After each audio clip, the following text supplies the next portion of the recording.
I'm out here again, final days before the election, and the viewers have requested more. You guys want more. So I'm gonna head over across the street. Thank you. I'm gonna head over across the street. We're gonna ask the Harris supporters what they think again. Crossing the street in front of the public. We got a lot of cars all around me. And yeah, I had somebody throw like a gas station like thing of water, like a soda. You know, they threw it at me, but they completely missed. So I could feel God's on my side. You know, I'm feeling a little bit like worn out, like I don't really want to do this, but the Holy Spirit, you know, pushes us when we don't feel like it. You know, we just listen to His word. So here we go. We're gonna see what these guys think. Hey, what's up? I heard the Democrat Party's inclusive, but I came to test if you guys actually are. We were inclusive, but we don't want you waving your flag. Oh, that doesn't sound inclusive. Oh, it's very inclusive. It is? Yeah, it's just it only excludes Trump supporters. See? Right. And you guys are less than half of the nation, so. Right. You know, that's Go ahead and back over to your Did you know that's spot what a with your bullhorn. democracy ends up dwindling into is it's called a dictatorship of the majority. Oh, really? Really? Yeah, that's why we're not a democracy. It's called a democracy. We're That's a republic. actually called a democracy. We're actually a republic. No, we're not. Yeah, and united we stand, and a republic under God, indivisible, with liberty and justice for all. Okay. Doesn't say democracy. Okay. Where did you learn that is a democracy? Where did you learn it was a republic? From the Pledge of Allegiance. Oh, the Pledge of Allegiance. Wow, the Pledge of Allegiance is the end-all history lesson, huh? The term democracy isn't in the founding documents. Instead, the US was founded as a republic that incorporates democratic principles while safeguarding against unrestricted majority rule. No, it's just the foundation. No, actually, the Declaration of Independence is the foundation of the country. Mm-hmm. Right. Not the. Well, it's based on the foundational, you know, understandings of the founding fathers, what? which is based in Jesus Christ. And to show you guys exactly what I'm talking about, we can look to the second paragraph of the Declaration of Independence, which lays out the philosophical foundation of the document, asserting the belief in inherent human rights granted by a creator, forming the basis for what the U.S. used to seek independence from British rule, where it says, "We hold these truths to be self-evident, that all men are created equal, that they're endowed by their creator with certain unalienable rights, that among these are life, liberty, and the pursuit of happiness." This line alone acknowledges a creator as a source of inherent human rights, indicating a belief that rights are divinely granted rather than government bestowed. This isn't the only place we find words like these. A simple search, even with ChatGPT, reveals many references that reflect the founders' belief in a higher moral authority, including George Washington. In his farewell address of 1796, he states, "Of all the dispositions and habits which lead to political prosperity, religion and morality are indispensable supports." Washington emphasized the role of faith and moral values as vital to sustaining freedom and public well-being. Really? It was based in Jesus Are you a Christ. follower of Christ? Then why did the founding fathers say that the church and state should be separate? Because of the corruption. The corruption. Oh, okay. Yeah, so the state doesn't corrupt the church. Oh, yeah. Okay. So the church doesn't corrupt the state. Oh, That's is the that other way it? around? Yeah. Thomas Jefferson was the first to use the term separation of church and state in an 1802 letter describing the First Amendment's intent to keep government from interfering in religion. The First Amendment states, "Congress shall make no law respecting an establishment of religion or prohibiting the free exercise thereof," meaning the government can't establish a religion or restrict religious practice. Jefferson and James Madison stressed this wall of separation to protect church integrity and ensure government neutrality, keeping both free from corruption. Oh, okay. Yeah. Well, it's actually better. Because the issue was that people came to America for religious freedom. Yeah, you want to know why? So Yeah. they don't be taxed like they are in Germany and other countries. Do you realize that we didn't pay income tax until after World War II? Yeah, that was a great thing. Yeah. And then a Democrat Oh, it was a Democrat. Oh, really? It was a Democrat? The modern federal income tax was established in 1913 through the 16th Amendment under Democratic President Woodrow Wilson. FDR. Johnson was Democrat? FDR. Johnson was Democrat? President Franklin D. Roosevelt expanded federal income tax to fund the New Deal and World War II. The Revenue Act of 1942 raised rates and widened the tax base, subjecting many Americans to income tax for the first time and transforming it into a mass tax to support federal programs. You're saying Johnson? FDR asked the country to pay. It wasn't until years later. See, we started the income tax in order to pay for the Marshall Plan to rebuild Europe after World War II. Oh, okay. Right. That was the whole reason for it. Right. Then years later, once that plan was up, right, the 16th Amendment got passed to keep income tax. In 1913, through the 16th Amendment, under Democratic President Woodrow Wilson. Right. That was a Republican president. Yeah. Gotcha. But it wasn't the president that did it. It wasn't. So it doesn't even matter. It was Congress. Right. To clarify, it is Congress that passes the income tax, but it is the president who signs the legislation into law. The 16th Amendment was passed by a Congress with a Democratic majority. But if you actually knew anything about our country and our democracy, you would know that already, wouldn't you? Oh, really? Yeah, you would. Okay. So who is the party that freed the slaves?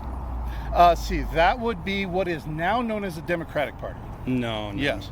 The party switch idea he's talking about wasn't until the 1960s civil rights era, but the switch is a conflated myth which has been distorted through the public education system, which fails to mention that the Republicans have always stood for civil rights and individual liberties, but also oppose federal overreach. The racist laws in this country were created by the Democrats, and once their party betrayed their own people, they became Republican, which was the party that wanted economic prosperity, which they saw as a solution to help all people, no matter their race. Because if that was true, they'd stand on the same liberties that an individual. We do? No, you guys stand in it's the dictatorship of the majority. Whereas the Republicans. So you want the dictatorship of the one? No, the liberty, Trump. the liberty of the individual is actually where minorities get their rights from, and we gave women the right to vote. We gave blacks the right to vote. We freed the slaves. The Republican Party was in power during the final push for the amendment, with President Woodrow Wilson, a Democrat, eventually supporting it. The Republican Party played a key role in securing voting rights for African Americans by supporting the 15th Amendment, ratified in 1870, which prohibited denying the right to vote based on race. The Democrats did that. And that's actually all because of fundamental Christianity. Yeah, due to the flip in the parties, the Democratic Party, what is now the Democratic Party, was the Republican Party. That's actually a lie. There was no flip. No, actually there was. If you want to look at it, it's very well documented. I looked in into it. Oh, you did? Oh, okay. Yeah. I doubt that. You want to know why the Democrats went from the south to the north? The reason that you're waving that flag and you're doing all this is because you didn't look into anything. Oh, really? Did you ask me that? Because I think you're just basing that off of your own assumptions. I am basing it off assumptions, just like everything is based off assumptions in this world, right? We assume that cars aren't going to jump this curb and run us over. I don't have to assume what Jesus Christ said. Actually, you do assume, because there was no Jesus Christ. Oh, well, there you go. See, your fundamental understanding of the most famously documented human in history, and you deny his existence. That's funny. Okay, yeah, famously documented. Show me one actual document other than your Bible. Yeah, right? there's actually that actually names Jesus Christ. There's actually over 10,000 manuscripts. Oh, let's see them. There's more documents proving that Jesus Christ existed than Aristotle. So or I'm just Plato, curious. Or really any. Did you come over here? There are more historical documents referencing Jesus Christ compared to figures like Aristotle and Plato. While both Aristotle and Plato have a significant number of texts attributed to them, the volume of early Christian writings, including the New Testament and numerous non-Christian references, collectively surpasses the documentation for these ancient philosophers. Because you were getting lonely over there? Is that why you're here? No, I came to get some content. My people on my YouTube channel wanted me to, interact with Harris supporters again, because last time they were pretty rude to me. And so this time I just came over, I didn't initiate this conversation, you did. And so no, you came over here, right? You could have stayed over there and done your thing. Video. You came over here to initiate a conversation with us. Well, yeah. I decided to keep you away from our nice, kind people over there, gotcha. Because they don't want to deal with your dumb ass. Right. And that's what I'm exposing is the not the inclusiveness, but the opposite of that of the Democrat No, Party. we don't include Trump And they're supporters. You're demonic. right. We don't include Trump And you supporters. guys are demonic. You, See, you no, don't we're not- acknowledge okay, the demonic, existence all right. of Jesus Christ. Keep You with probably your don't believe religious in God. yada, yada. You probably don't believe in God. You probably Of have course I no don't. fundamental values. Of course I don't. Exactly. Of So course I where does don't believe in morality God. come from? Why would I believe in God? Where does morality come from? Because you say Trump is a bad person. Because I know what the difference between right and wrong is. You say Trump's a Genius. bad person, right? But where does these values of what's bad and good, where does that come from? Let's see. He was convicted in court as being sexual assaulting women. Former President Donald Trump has not been convicted of sexually assaulting women, though he has faced several allegations of sexual misconduct. He stole a bunch of documents from the White House. Both Donald Trump and Joe Biden have been found to have improperly stored classified documents. Trump with documents from his presidency, and Biden with documents from his time as vice president. He lies more than any human being known on the earth. So what's he lied about? Every fucking word that comes Yeah, out but of his what's mouth. one thing he's lied about? Let's see. That he has the best economy in the country.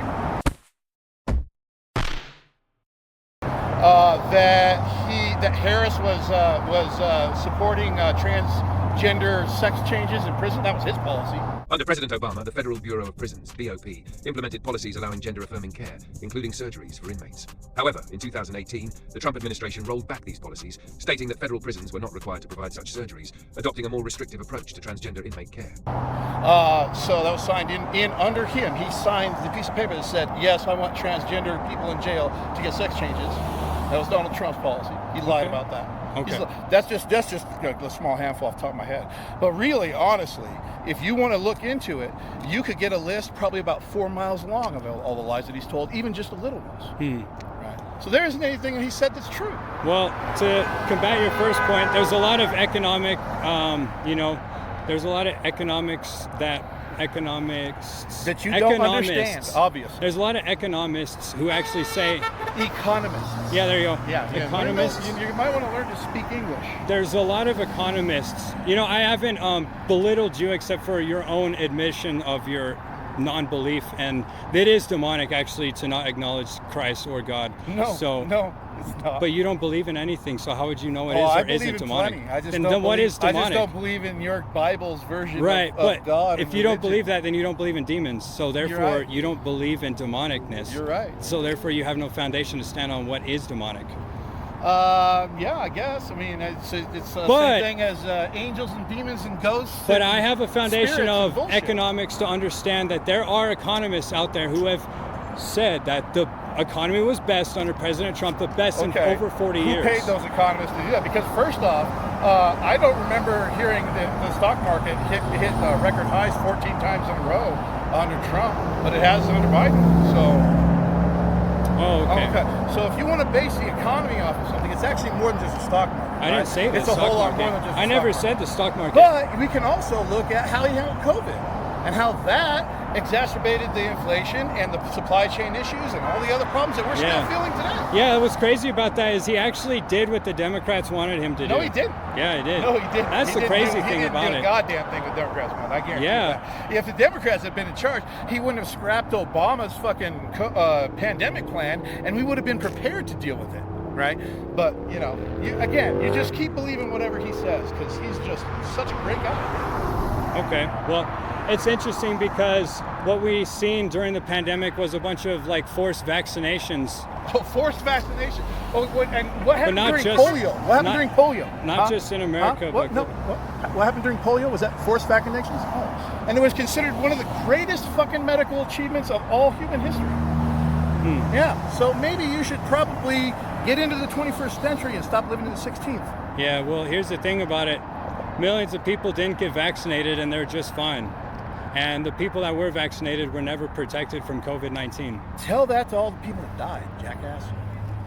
People are saying it, and they're exposing Tell that to all the people that are lying in graves. And they're Tell that exposing... to my aunt from fucking Seattle, Yeah. who died because Trump didn't fucking do anything about it in the fucking first fucking chances that he had. No, we are exposing how many people who took vaccines and died. You go up to Washington, and you fucking go to her grave, and you tell her what the fuck you just said. Well, she's dead, unfortunately. Only Jesus can rise from the grave.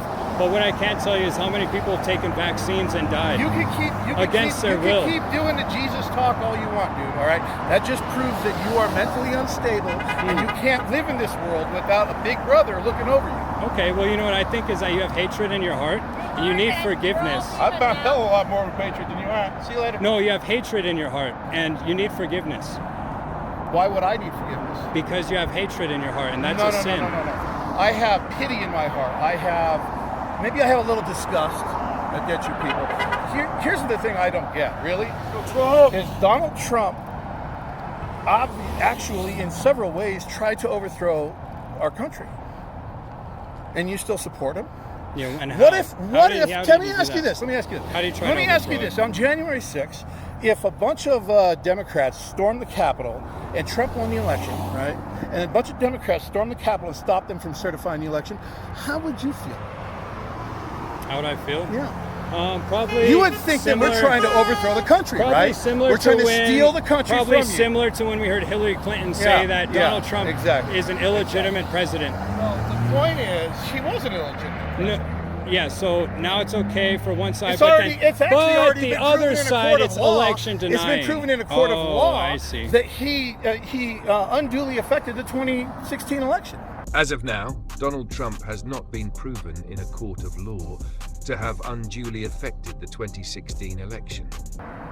Yeah, see? Yeah, so in a court of law, it's been proven. No. So isn't that funny, though? Take your religion and go take it to a church. I'm going to live in the real world. Well, where we actually, have law. Jesus Christ tells me to preach it to all creatures. But also, just to talk about that, you know what we would call it? Just like BLM riots all across the country. Just like in Washington when they took over several street blocks and cost the city of Washington, Seattle, hundreds of millions of dollars. You know what we called that? A riot. But in fact, that they were trying to take over the city. And what we saw in order for it to be an insurrection, you actually have to have a government ready to take power. With the military, there was no military. So if you learn the definition of an insurrection and compare it to what is a riot, you would actually understand that it was a riot. And it was only declared an insurrection about 4 hours after the event took place. Reasons why he's not wrong. Yeah, okay. Keep going. So I'm just saying, when you understand Come on. fundamental definitions of, let's say, When you understand insurrection. According to Cambridge Dictionary, an insurrection is an organized attempt by a group of people to defeat their government and take control of their country, usually by violence. The reality is that these January 6 protesters, even if they achieved their goals, they would have stopped nothing. Meanwhile, Chaz established control over many city blocks by armed members of their community. You won't find any armed January 6 protesters because no one there were armed with rifles, unlike in Chaz. definitions of reality, then you'll start fucking realizing that you are living in a fallacy. Yeah, and so in order to have an insurrection, you got to have a government that's there to take over, and there was no government to take over. You know why? Because you need to go to a civics class, kid. I don't think so. You clearly do not understand how government works. You clearly do not understand. Yeah, because I've seen insurrections in other countries. Oh, okay. You've been there and saw them, huh? Yeah, haven't you seen Ukraine in 2014 when it was taken over by a coup? They call that a revolution now. Okay. After speaking with ChatGPT for a while, it reveals that the Ukraine events combine aspects of both a revolution and a coup, depending largely on the perspective and context through which they are analyzed. You didn't see that one? I was old enough to see that on TV. Taken over by a coup. It was, and if you look it up,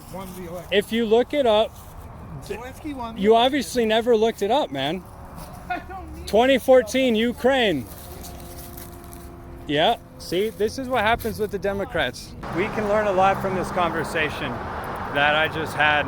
And this is really common just all across America with what it's like when American patriots, who are supporting Donald Trump, come in contact with, Donald Trump Harris supporters. It really gets them riled up. These Harris supporters are filled with hatred. They don't like God. They don't even acknowledge the existence of Jesus Christ. And well, unfortunately, they have a lot of talking points that they got from the media, and they act like they're educated. They act like they're superior. And in the end, this is what we get. We get a party that's ruled by demons, the Democratic Party, and it pushes its demonic brainwashing onto its constituents, onto these drones that are like mockingbirds to the media, and they just reinstate and reinstill these just complete lies, right? Like the insurrection lie. They just reinstill these lies that are destroying lives across America. These political prisoners of January 6th, I pray that God will bless them and set them free. I pray Donald Trump becomes president. And I pray that our Lord, may shine his love into the hearts of these hate-filled individuals, because we can see that their hatred is destroying themselves. They're not able to think logically. They're not able to have reasonable conversations. They're filled with hatred and they're filled with evil intentions. And they do not want to include people like me, people like you, in these types of conversations if we don't agree. That is not the America that Donald Trump stands for. America that we as MAGA Republicans stand for is one in which we can have a civilized conversation and expose the tyranny of the government. Hey, thanks for checking this video out. I really wanted to capture some quality moments, and I know this one ran a little long, but may God bless you for hanging in there with me, and may he continue to bless you and guide you as you continue to build your relationship with Christ, and may he guide me as I continue to create some more content for you.